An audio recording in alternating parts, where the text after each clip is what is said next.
Hi everyone, I'm Ken from CryptoTradingKS and the CTKS method. If you're new, a very warm welcome and welcome back CTKS family. Just a very quick update. When we look at the market futures for the S&P 500, the Nasdaq, the Dow and the Russell, these are all the E-minis.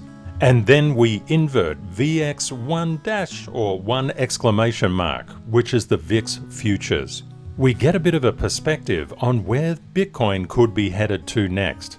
Now don't forget, the futures don't operate across the weekend, and that's why we see this particular line right here. The futures are sleeping. But the markets never do, and Bitcoin understands risk on and risk off sentiment. Right now, we're seeing a little bit of risk off. Now, what is causing this, and how far down could we go? Or are we just going to flip up from here? Let's run the numbers.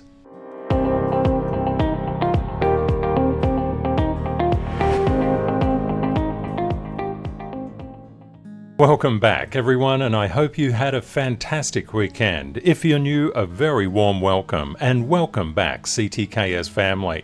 Let's look at the structure on Bitcoin as it stands at the current time. We can see around that 93,400 we've got the next level of structural support, and then it gets a little bit lighter as we go down. Bitcoin is currently 93,775. What's actually occurring here is Bitcoin has said the main markets are under negative pressure and momentum across the weekend. And of course, they're not trading across the weekend, but risk on and risk off sentiment is always on. We don't realistically expect any major support to be hit on Bitcoin until 93,400. The good news is the structural overhead resistance levels are reasonably light. We know that we can't just look at Bitcoin. We need to look at total crypto market cap, and I'm going to have a look at selective futures and the VIX futures as well to give you an idea as to where we could be going in the next 24 hours and of course throughout the week. We can see that total crypto market cap has been coming down exactly like Bitcoin, which is of course that blue line. Total crypto market cap and Bitcoin, they do hang out together. If you're anticipating that Bitcoin is going up and your favorite alts will continue to go up as Bitcoin is coming down, you may want to revise that theory. It doesn't play out in reality, or if it does, not for long. Again, we need to look at the structure on total crypto market cap, so let's just check that out. We can see a lot of overhead structural resistance. This is very different from Bitcoin. Bitcoin and total crypto market cap work in concert with each other. And that actually makes a lot of sense if you think about it. Bitcoin pulls people into the alts, but if the alts are experiencing selling, people start to lose confidence and start to sell. And we can see down here at around that $2.865 trillion mark, which coincides back to around the 25th, there is structural support.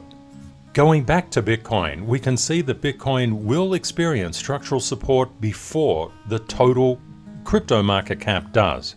Now what that means is total crypto market cap will benefit from the structure inside Bitcoin. Now we need to get an idea of directionality. The way to do this is to actually look into the S&P 500, especially the S&P 500 E-mini futures. They're very advantageous to look at. If we look at what's been happening to the S&P 500, it has been in a downtrend, and it's getting to a level that a lot of retail investors and traders will be paying a lot of attention to.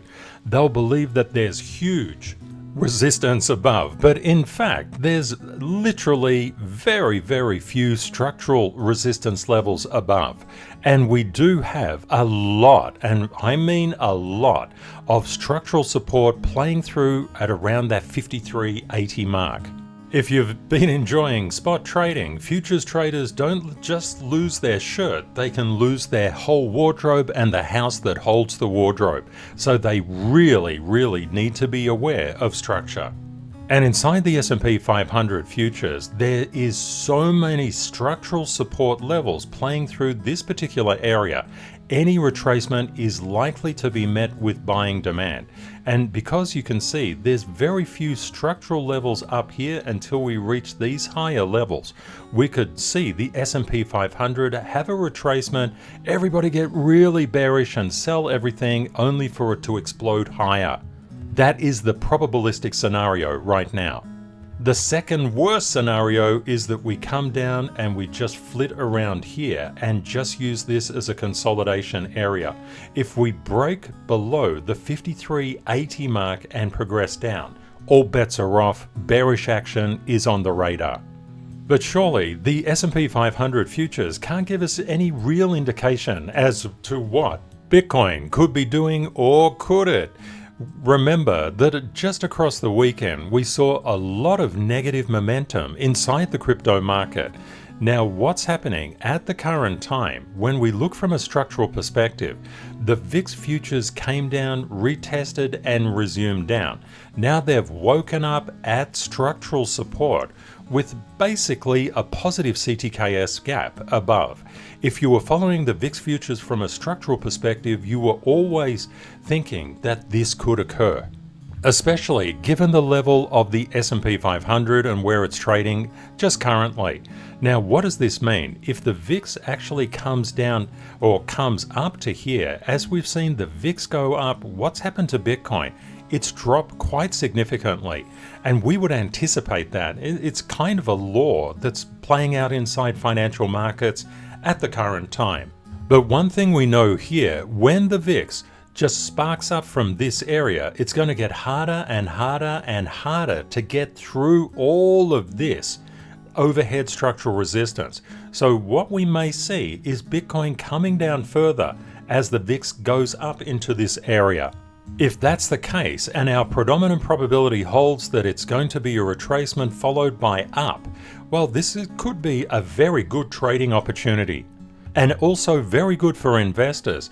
If the VIX comes up to here, and that will mean that Bitcoin will come down.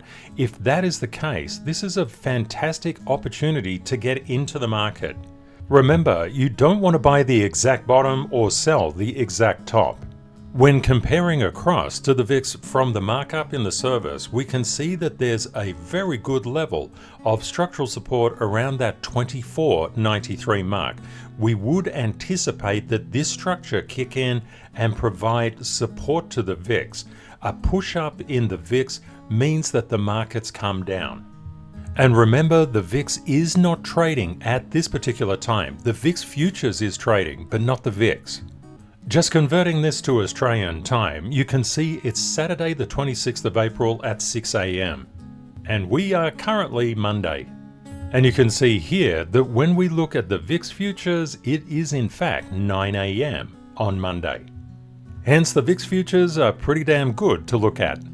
You'll also notice that the VIX futures have a different scale than the VIX. For example, down here's around 23.41 and the VIX is currently just kicked up there and is 23.65. Now when we look at the VIX, it was down here. That would make it around that 23.41 area.